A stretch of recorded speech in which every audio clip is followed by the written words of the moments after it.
네, 안녕하십니까. 4주차 역학 설명을 하도록 하겠습니다. 여러분들 이제 4주차 수업 들어와서 이제 역학 같이 공부를 하게 되면은 앞에 했던 거 계속 음미를 하시면서 연관돼서 설명을 드릴 테니까 어려워하지 마세요.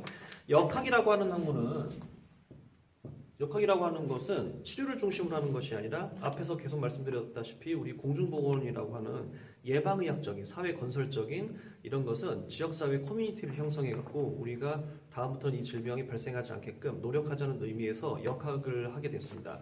그러면 역학은 이제 누굴 대상으로 하느냐? 여러분들 오엑섬 키 좀 다시 한번 해볼까요?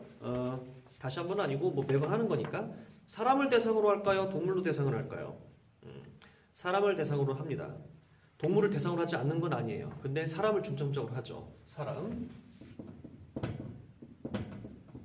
그 다음에 두 번째, 집단을 대상으로 할까요? 개인을 대상으로 할까요? 집단으로 대상합니다. 집단. 개인을 위해서 역학조사는 하긴 하죠. 근데 지금 현실적으로는 집단을 위해서 한다는 것이고, 그 다음에 세 번째는 자연사가 있어요. 자연사는 뭐냐면 생물이 태어나게 되면은 수컷, 암컷 둘 중에 하나로 남자, 여자로 구분해서 태어나게 되고 죽는 것은 사람을 기준으로 했을 때는 80세 정도가 되어서 사망을 보통 하더라. 그런데 이렇게 사망하는 주 요인은 생활 습관일 수도 있고 의료적 장비 서비스일 수도 있고 일부 그리고 유전일 수도 있고 그 다음에 자연 환경, 사회 환경일 수도 있더라. 이런 거 자연사를 연구한다는 거죠. 자, 그 다음 네 번째는 뭐냐면 규모 그 다음에 분포, 그 다음에 흐름. 코로나 지금 많이 터지고 있지 않습니까? 이 규모 발표하는 것 보게 되면은 근원지는 어디이며, 그 다음에 어떤 경로를 통해서 어느 나라로 이동이 되었고, 감염병이. 그리고 이것에 대해서 흐름은 어떻게 지금 앞으로 예측이 되더라. 이런 것을 이제 연구한다는 것이죠. 그래서 결론적으로 뭐냐면은 원인을 규명한다라고 됩니다. 원인을 규명. 치료 아닙니다. 써드릴게요. 치료를 위해서 하진 않고 예방을 위해서입니다. 이것도 그렇죠. 마찬가지로 예방을 위해서. 숙주가 만약에 질병에 감염병에 노출되면 어떻게 하는 것이 원칙이냐면 숙주 제거예요. 그러면은 사람 이렇게 감염병 걸린다고 해서 이렇게 할 수는 없잖아요. 돼지 콜레라에 걸린 돼지 한번 보세요. 살처분하지 않습니까?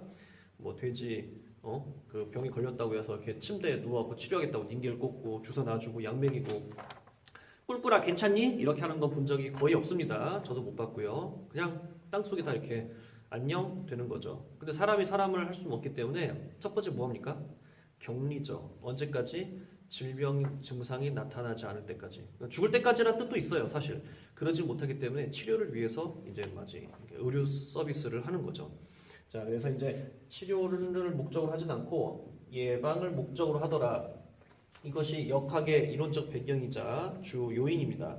그 다음에 질병 발생 3대 요인이라고 있습니다. 질병 발생 3대 요인. 역학은 이제 그 감염병을 주로 기준으로 하는 걸 기준으로 할게요. 숙주, 환경, 병이 이렇게 세 가지로 숙주, 환경. 그 다음에 이 숙주라고 하는 것은 그 대상이지 않죠. 대상이라고 하죠. 생물이에요. 크게 보면 생물. 그 중에서 사람으로 이제 우리가 지금 설명을 드리는 것인데 생물학적인 것도 조금 우리가 고민을 할 필요가 있고 형태학적인 것도 좀 고민할 필요가 있고요. 체질적인 것도 고민할 필요가 있어요. 생물학적이라고 하게 되면 이 생물학적 그 어떤 포유류냐 아니면 양서류냐 이런 생물학적, 형태학적이라고 하게 되면은 이게 이제 뭐 땅 속에서 사는 아니면은 그 객체가 어떻게 분파가 되는 알로 남는 이런 거 있죠. 그다음에 체질적으로 이거는 이제 유전을 보통 얘기하는 거죠. 특징에 따라서 감염되는 경로가 다를 수 있다. 그다음에 환경 같은 경우는 크게 두 가지로 나뉘는데 전파, 이동 뭐 이런 거를 얘기하는 거예요. 전파 이동 같은 경우는 바이러스로 전파를 하는 건지 아니면은 뭐 파라사이트로 하는 건지 박테리아로 하는 건지 이런 거 있지 않습니까?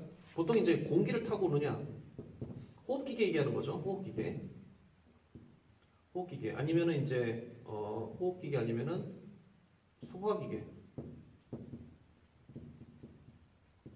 비뇨기계, 그다음에 기계적 탈출. 기계적 탈출은 뭐냐면은 어떤 그 병균이 씨앗을 타고, 씨앗은 보통 하지 않지만 다른 동물의 털에 묻어갖고 이렇게 퍼진다든지 그런 방법을 얘기하는 걸 기계적 탈출이라고 해요. 제 3자를 통해서 하는. 병인이라고 하게 되면은 숙주, 환경, 병, 이제 병인 생식 능력,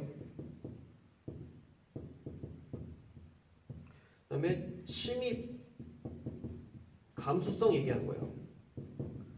감수성 얘기 같은 경우는 제가 많이 드리긴 하는데, 같은 병에 노출이 되더라도 어떤 친구는 병에 걸리고 어떤 친구는 병에 걸리지 않은 경우가 있어요. 감수성이 높으면 높을수록 그만큼 병에 걸릴 확률이 높다는 얘기거든요. 감수한다 그 얘기죠. 자, 그 다음에 정확도와 신뢰도라는 게 있습니다.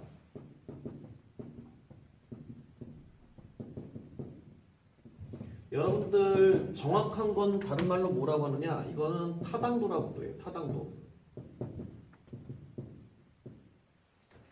객관적을 얘기하는 거죠. 객관적 판단. 신뢰도는 이거예요. 정확도라고 하는 것은 이제 그게 얼마큼 정답에 가깝냐를 얘기하는 건데, 여기는 보건학적에서 민감도하고 특이도로 나뉘어요. 조금씩 어려워지죠, 설명이. 민감도는 이제 보통 어떻게 설명을 드리냐면은, 질병이 있는 사람이 정말로 질병에 있냐고 있는지를 판단하는 능력이에요. 그 다음에 특이도는 질병이 없는 사람이 진짜 질병이 없는지를 판단하는 능력. 무슨 얘기냐? 질병이 있는 사람은 질병이 있다라고 판단해야 되는데, 질병이 있는 사람을 질병이 없다고 판단을 해버렸다. 그럼 어떻게 되는 거죠? 앞으로 질병이 더 커져서 사망을 할 수 있겠죠. 반대로 질병이 없는 사람을 대상으로 연구를 했는데, 질병이 없는 사람인데 질병이 있다라고 판단해. 그럼 어떻게 돼요? 불필요한 의료 서비스를 더 들어갈 수 있겠죠. 비용적인 측면에서도 그렇고요. 그러니까 민감도와 특이도에 대한 것은 타당도가 정확해야 된다 라는 말씀을 드릴 수 있고, 신뢰도는 그거예요. 한번 뭐 이렇게 진찰을 했어요. 그러면은 질병이 있다고 판정 내렸어요. 이거에 대해서 또 다른 병원을 한번 가봐요. 또 이 질병이 있다고 판정 내릴 수 있어요. 세 번째 갔어요.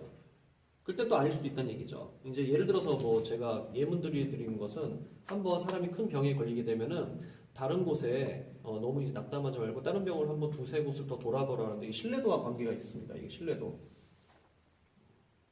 같은 말을 똑같이 계속 들어가야 되는 건데, 예 했다가 아니요 했다 하게 되면 믿음이 안 간다는 거죠. 그래서 우리 학생들 이제 야, 너 믿지 못하겠어. 일괄적이지 않은 사람한테 하는 얘기죠. 그래서 보건학적에서도 정확도와 신뢰도를 나타내는 것인데, 이것을 굳이 그림에 그린다면 이렇게 할 수 있죠. 보세요.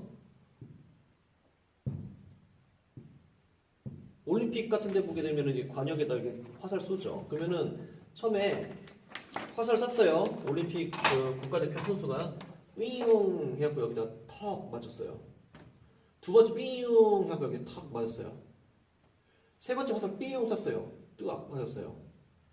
자, 두 번째 올림픽 선수 썼어요. 국가대표 삥 썼어요.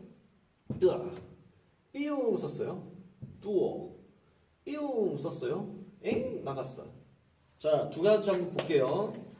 여기는 정확도가 있습니까 없습니까? 정확도. 정확도라고 하는 것은 여기 정답을 맞춰야 되는 거잖아요. 정확도가 정확하진 않아요. 그럼 신뢰도는 있나요? 있죠.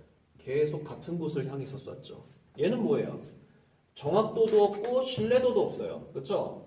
정확도하고 신뢰도가 모두 있으려면은 여기 중간에만 계속 맞춰야겠죠. 그렇죠?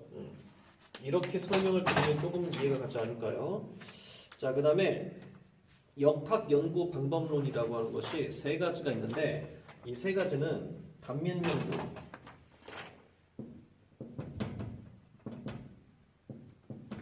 그 다음에 환자 대조군 연구, 그 다음에 코호트 연구, 이렇게 세 가지가 있습니다. 보통 이제 우리 학자들이 세 가지 중에서 하나, 꼭 요 세 가지가 다는 아닌데 세 가지를 보통 연구하거든요. 그래서 학생들 조금 5분만 쉬고 세 가지 연구에 대해서 오늘 또 정리 한번 해보도록 하겠습니다. 5분 뒤에 다시 뵐게요.